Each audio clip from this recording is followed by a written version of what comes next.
James didn't plan to save anyone. He only came inside to get out of the rain. It was the kind of rain that doesn't announce itself.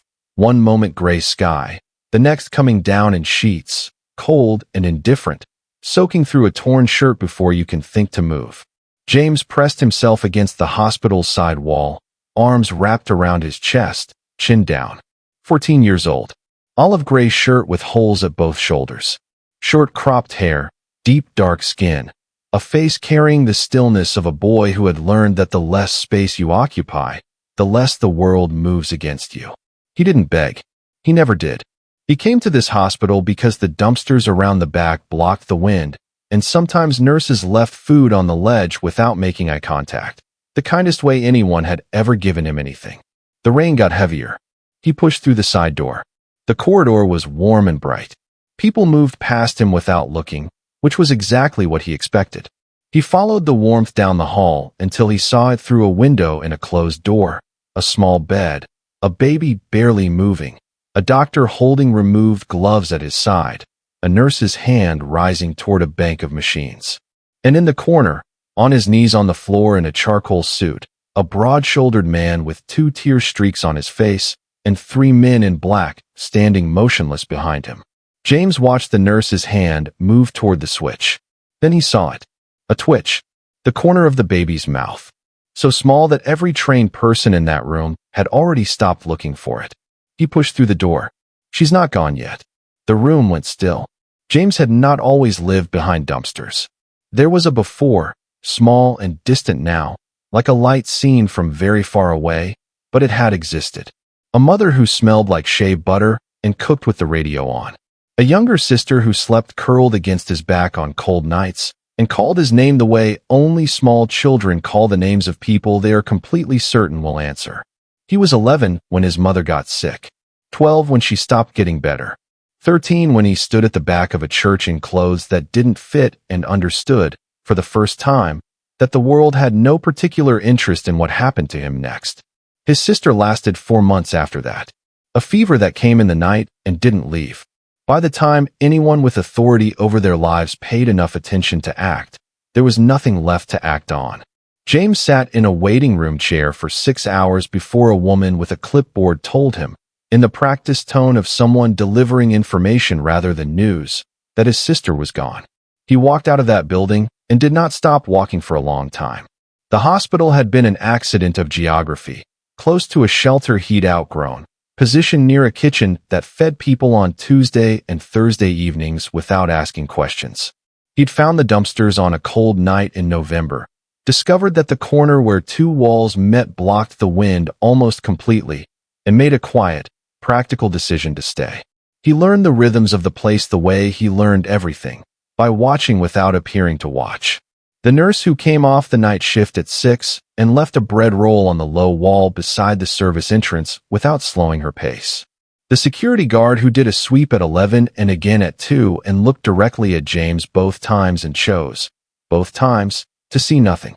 The doctor who had chased him away 3 times with the specific irritation of someone who objected not to James himself, but to the idea of him, to the reminder he represented of something the building preferred not to acknowledge.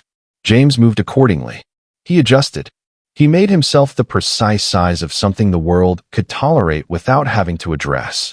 He had been doing this for 2 years by the time the rain came down hard enough to push him through the side door. He was not brave when he stepped inside that corridor.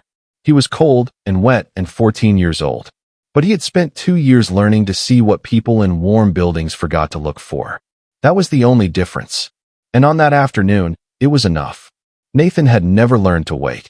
In every room he had ever occupied, waiting was something other people did. Decisions moved when he decided they should move. Outcomes bent toward the weight he applied to them. He had built an organization across 2 decades on the simple, proven principle that the world responds to a man who refuses to accept its first answer, and it had never once failed him. Until this room. He had been on his knees for 11 minutes. He knew because he had been counting, the way he counted everything. Precisely, automatically, because precision was the habit that had kept him alive in rooms far more dangerous than a hospital. His charcoal suit was immaculate. His gray tie was straight. His white dress shirt had not a crease out of place. He was a man who understood that how you presented yourself to the world was a form of communication, and he had spent 20 years communicating the same thing without interruption. The four men standing behind him had never seen him on the floor. He knew that too. He could feel it in their stillness, not the practiced stillness of men at their post, but the frozen quality of people witnessing something that has no place in their understanding of who their employer is.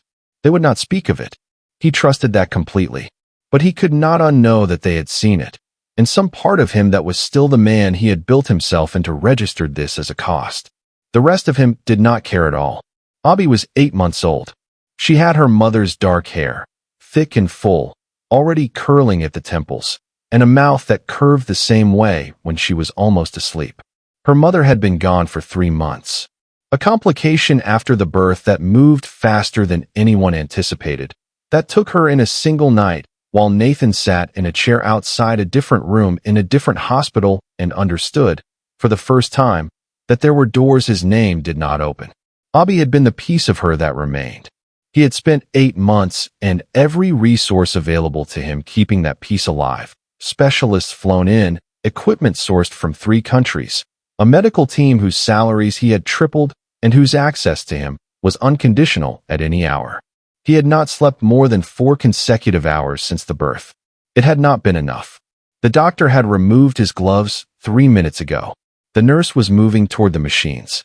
The monitors were telling him something he already knew and refused to accept in the specific, irrational way of a man who has never accepted anything simply because it was true. He pressed his forehead to the floor. He had no one left to call. No favor left to reach for. No door left to push. This was what it felt like to be Nathan, finally, completely, without remedy. This was the room his power had no key for. The twitch lasted less than a second. James almost missed it. He would have missed it if he had been looking at the machines, or the doctor, or the man on the floor, but he had been looking at the baby, the way he always looked at the thing everyone else had stopped watching, and so he saw it. The corner of her mouth. A movement so small it could have been nothing. He knew it wasn't nothing. He pushed through the door before the thought was fully formed. Someone said, "Hey." Someone else said, "Wait." He didn't stop. He moved to the bed with the specific directness of a boy who has never had the luxury of hesitation, reached through the arms of a nurse who was too surprised to react in time, and lifted Abby from the bed the way his mother had once lifted his sister, supporting the neck, tilting the body forward, both hands certain even when nothing else was. He ran to the sink. The room came apart behind him. Alarms. Voices. The sharp crack of a chair knocked sideways. He turned the tap, let the water run warm, and tilted Abby's face toward it. Not fast, not rough, just enough. The way he had seen it done once in a kitchen that smelled like shea butter, in a different life, for a different child. "Please," he said. His voice was cracking badly. "Please breathe." Hands grabbed his arms from behind. He held on. "In the name of God," he whispered. "Breathe." A cough. Small and wet and furious. Then another. Then a sound that filled the room completely, thin and weak and unmistakably alive. A cry that hit the walls and the ceiling and the 4 men in black and the doctor with the removed gloves and the nurse with her hands still raised, and stopped every single person exactly where they stood. The hands on James's arms loosened. He stood at the sink, shaking, Abby still against his chest, and did not move until someone gently, carefully, took her from him. He let them. Then he went to the corner of the room and sat down on the floor and wrapped his arms around his knees and waited for what came next. His shirt dripped onto the tile. His stomach made a sound he hoped no one heard. He was prepared to be removed. He had been removed from enough places to know how it went and to have stopped being surprised by it. He heard footsteps crossing the room toward him. He looked up. Nathan stood over him. The suit, the gray tie, the face that had been rebuilt into composure since the floor, but not entirely successfully. Up close the tear streaks were still visible. He looked at James for a long moment without speaking. James waited. "You saved her," Nathan said. His voice had the quality of something that had been broken recently and was being held together by will alone. James looked at Abby across the room, surrounded by doctors, tiny fingers moving. "I just didn't want her to die," he said. Neither of them had anything else yet. They stood in it together. The wreckage of an impossible few minutes. Two people with nothing in common except the same child, and the specific silence of those who have just witnessed something neither of them will ever find adequate words for. Recovery, James learned, was not a straight line. There were good days. Days when Abby's oxygen held steady and the machines ran quietly, and a nurse would come in, check the monitors, and leave with the particular unhurried pace of someone who is not worried. On those days, James would sit close to the crib and talk in a low voice about whatever came to mind. The way the sky looked at 4 in the morning when the city was finally quiet, the specific orange of a streetlight through rain, the sound the hospital made at night when the corridors emptied, and you could almost believe the building was breathing. Then there were the other days. The days when the numbers dropped without warning and the room filled suddenly with people, and James would stand back against the wall, arms at his sides, watching the controlled urgency of the medical team with the stillness of someone who has learned that panic takes up space other things need. On those days, he would not leave until the numbers climbed again. Sometimes that took an hour. Once it took most of the night. Nathan never asked him to leave. That fact registered slowly, and then permanently. It was a nurse named Rosa who noticed it first. She had been skeptical of James from the beginning, not unkindly, but practically, in the way of someone responsible for a fragile life who does not have the luxury of sentiment. She had watched him for 2 weeks before she said anything, and what she said, to the attending physician and not to James, was simply, "The numbers are better when he's in the room." The attending wrote unexplained stabilization in the file and did not elaborate. He was a precise man who did not enjoy having no explanation, and his solution was to stop reaching for one. James didn't know about any of this. He came because Abby was there, and because no one had told him not to, and because somewhere in the first week he had stopped being able to account for why he kept returning and simply accepted that he did. He sang the songs his mother had sung, soft, half-remembered things, the words blurred in places but the melody intact. Abby's breathing would slow when he sang. Not always, but enough times that he kept doing it. One afternoon her hand moved. He had his finger resting against her palm, the way he always did, and her fingers closed around it, all 4 of them, with a grip that was small and absolute and entirely deliberate. He sat very still and did not move his hand for a long time. He didn't have a name for what was happening between them. He wasn't sure it needed one. She had been close to the edge of the world, and so had he, and they had both stayed, and that felt like enough of a language for now. The room Nathan gave him was on the 2nd floor, at the end of a corridor with thick carpet that made no sound underfoot, and a window that faced a garden James hadn't known existed in the city. It was the nicest room he had ever been in. That fact made it the most frightening room he had ever been in. He slept on top of the covers for the first week. Not because the bed was uncomfortable. It was the opposite of uncomfortable in a way that felt almost suspicious, but because sleeping inside something felt like a commitment he hadn't decided to make yet. He kept his shoes on until the 3rd night. He left the light on every night after that. The bread started on day 4.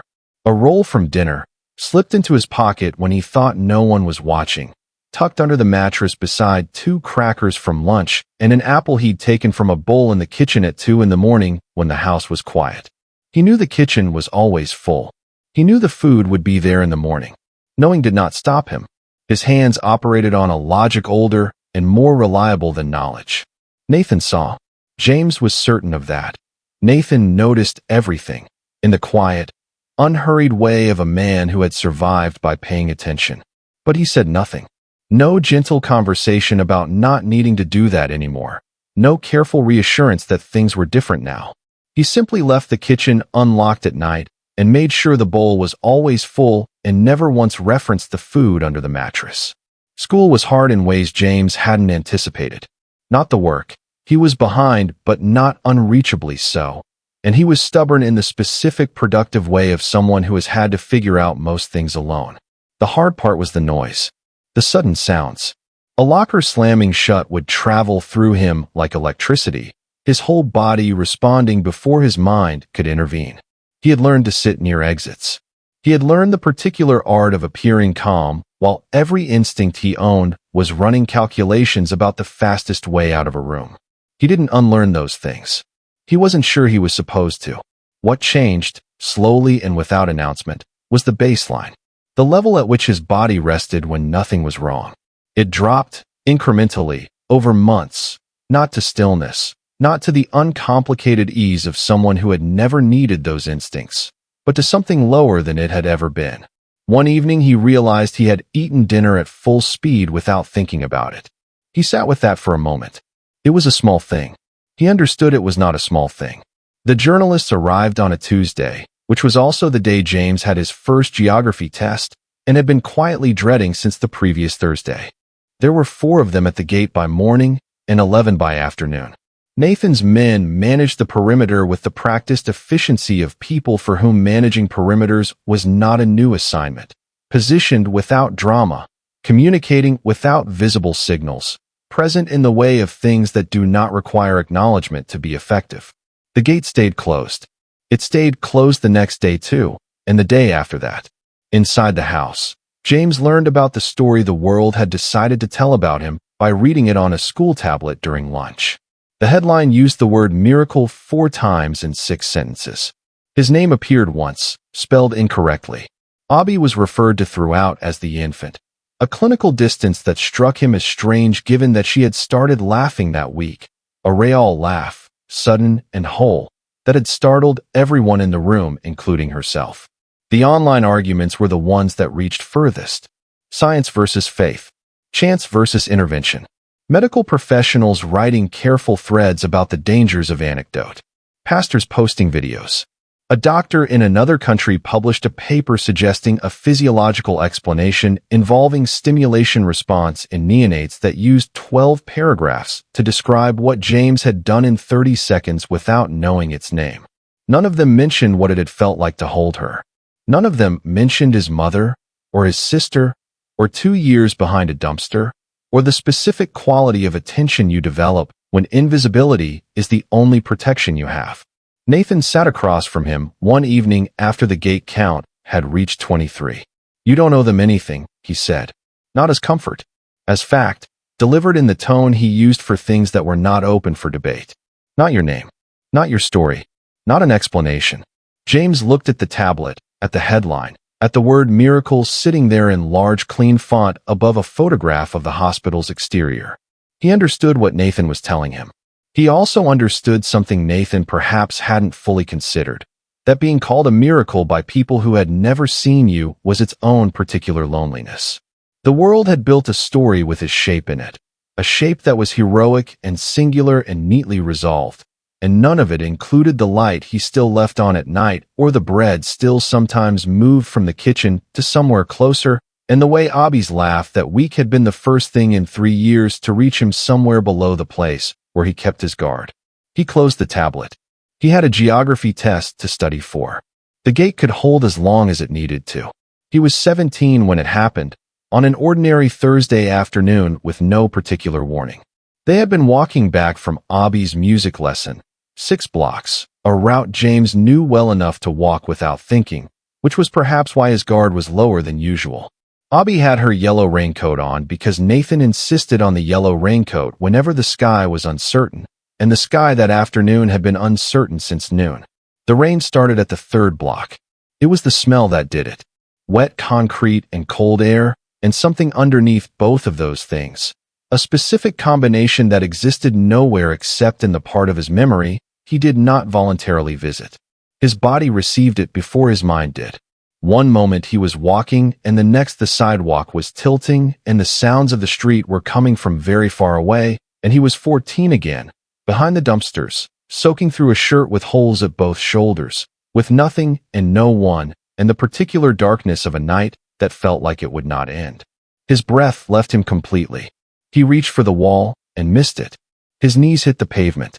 He was aware, distantly, of Abby beside him, her small hand still in his, which meant she went down with him, or close to it, her yellow raincoat bright against the gray of the sidewalk.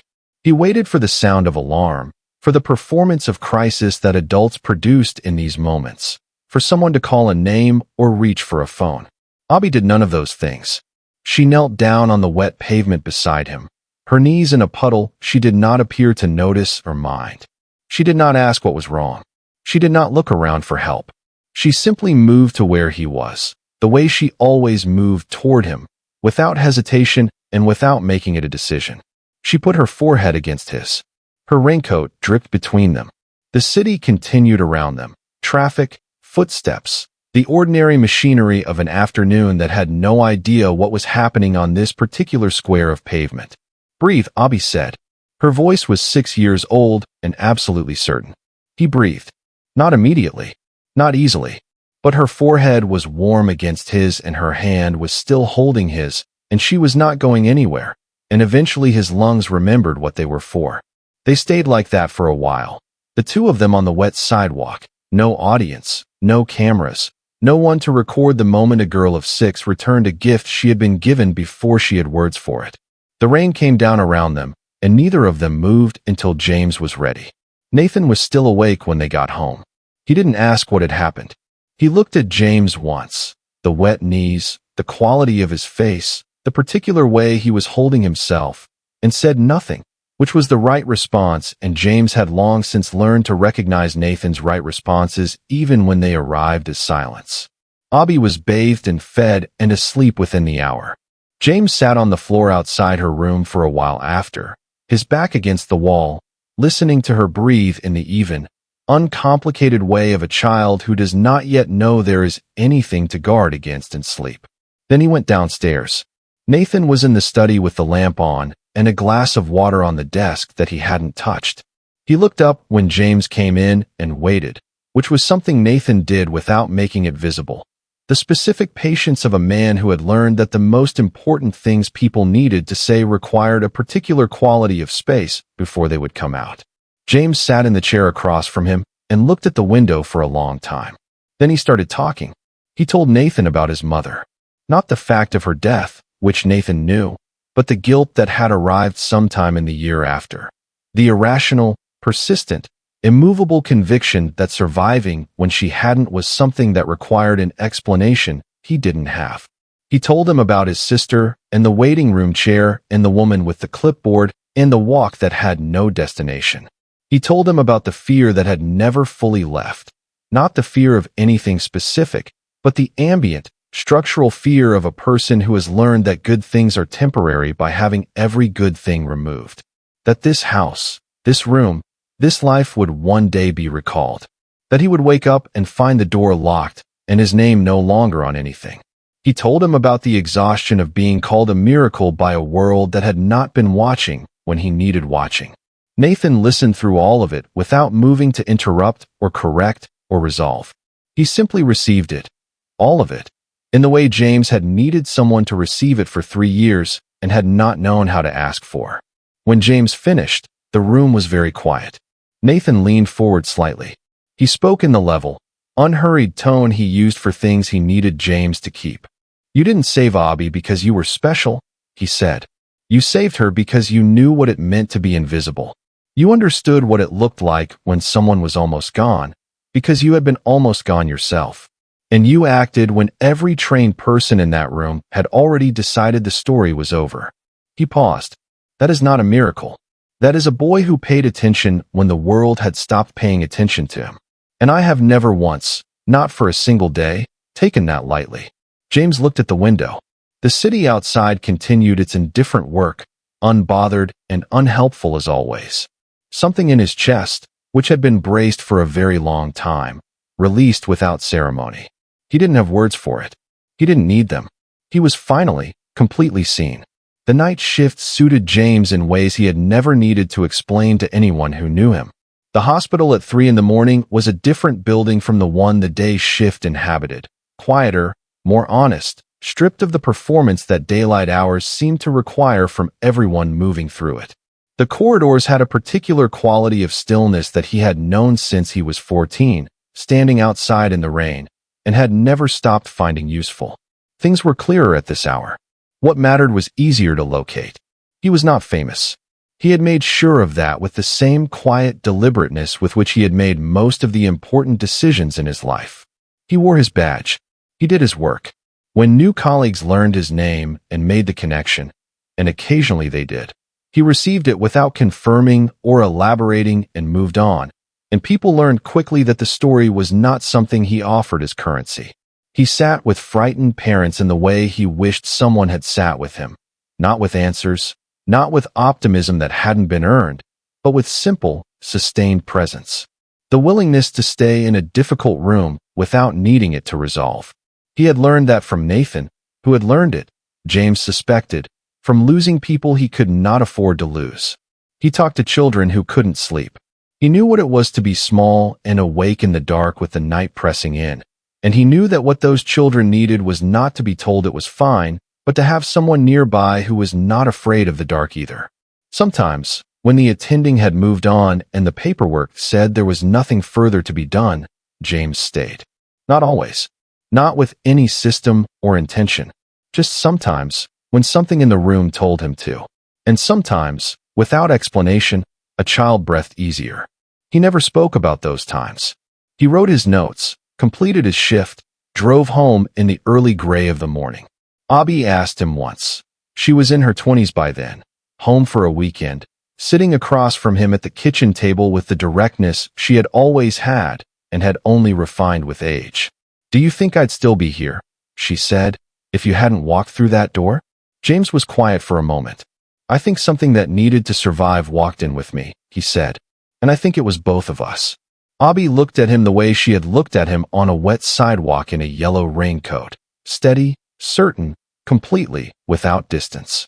The kitchen was warm. Outside, the city was doing its ordinary work. Somewhere in a hospital across town, a night shift was beginning. A corridor was emptying into quiet. A child was afraid of the dark, and someone who knew what the dark actually contained was already on the way. If this story moves you, please leave a comment below. Like this video and subscribe to K-Mafia Story HQ to help the channel grow. See you in the next video.